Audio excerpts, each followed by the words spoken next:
Hey, I'm Lisa Moretti. I'm running for Pasco County Commissioner for District 1. I wanted to talk a little bit about ad valorem taxes. So ad valorem means according to value.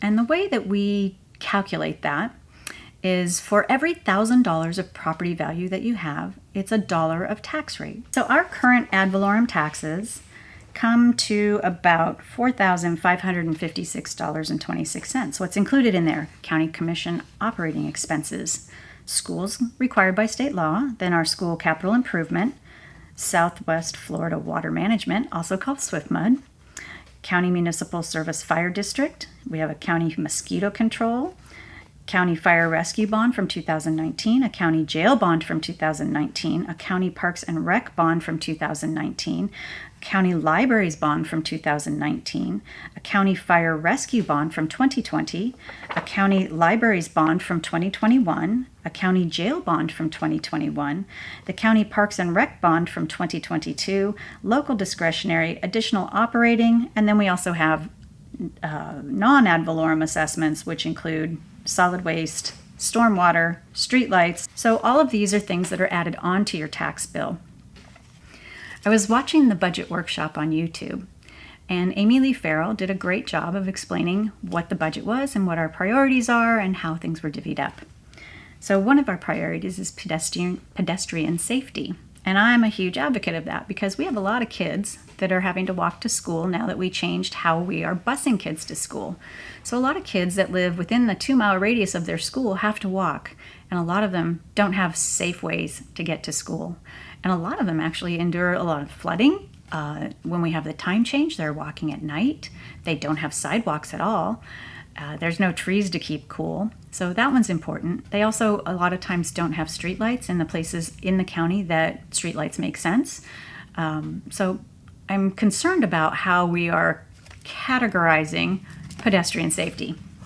The other was a small business incentive as a priority, and I agree, we need to incentivize our small businesses, but it seems like we keep incentivizing the wrong thing. We're just overrun with car washes and storage units and franchise foods.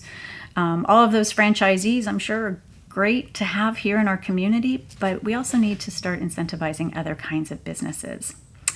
And then it got really interesting because they started talking about where we're going to be spending a large chunk of our monies.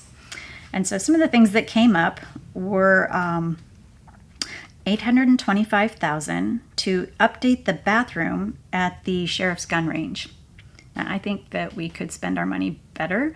I really love our sheriffs. I am, grateful for all of their service, but I think if we were going to prioritize a bathroom over child safety getting to school, that maybe we want to invest in our kids. We also have $220,000 for a renovation of the Supervisor of Elections office. We have $1.5 million to construct a new Anderson Family Park building in place of the one that was torn down.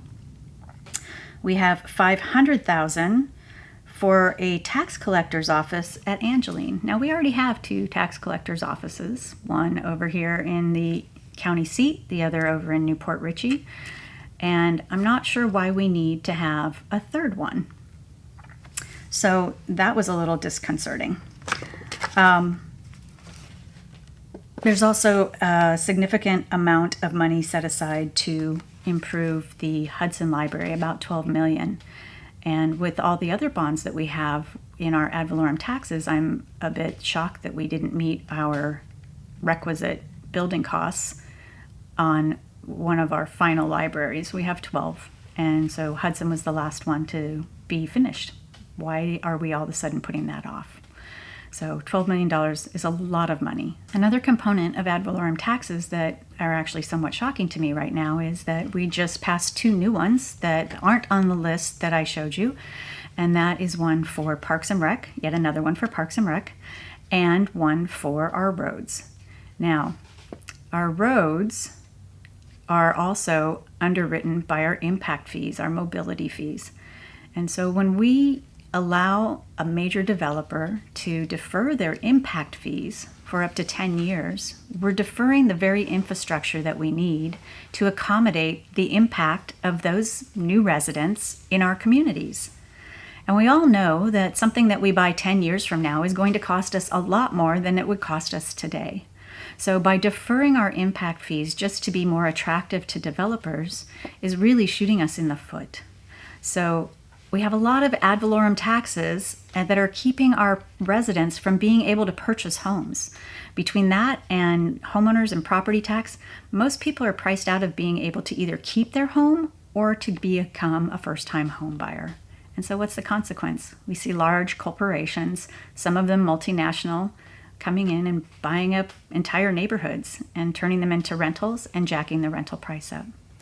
Now, when you think about how our frontline people here in our community that keep us going, our teachers, our nurses, our EMTs, our sheriffs, starting pay for a sheriff is $50,000. They're not going to be able to afford the down payment, much less all of the other ad valorem taxes and additional property tax and homeowners tax to be able to live in our county.